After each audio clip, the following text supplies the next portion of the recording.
Plusieurs fiscalités sont applicables pendant la durée de vie du contrat. La base imposable va se déterminer de manière différente, que ce soit dans le cas d'un rachat total, vous récupérez la totalité de votre épargne, le contrat est donc clôturé, ou dans le cas d'un rachat partiel.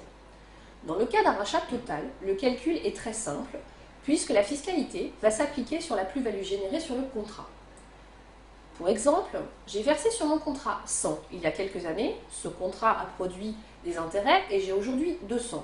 Si je rachète la totalité de mon contrat, c'est-à-dire les 200, je serai fiscalisé sur 100, 200, moins 100. Dans le cadre d'un rachat partiel, une formule mathématique s'applique. Elle vous permettra de déterminer la partie taxable. On considère que ce rachat se compose d'une part d'intérêt, mais aussi d'une part de capital. C'est seulement lors des rachats totaux ou partiels que ces contrats multisupports sont soumis aux prélèvements sociaux de 12,1%, contrairement aux contrats monosupports qui y sont soumis chaque année. Le régime d'imposition dépend du délai qui s'est écoulé entre le premier versement effectué sur le contrat et la date du rachat. Il faut donc identifier plusieurs périodes dans le contrat d'assurance vie.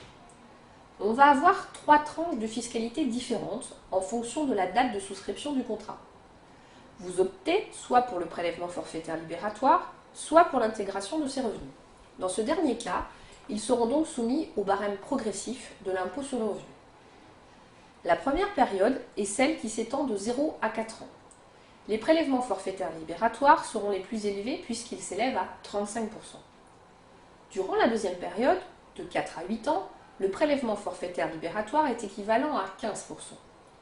Au-delà de 8 ans, on se retrouve avec un prélèvement forfaitaire libératoire qui ne s'applique qu'à partir du moment où on dépasse 4 600 € pour un célibataire et 9 200 € pour un couple sur les intérêts.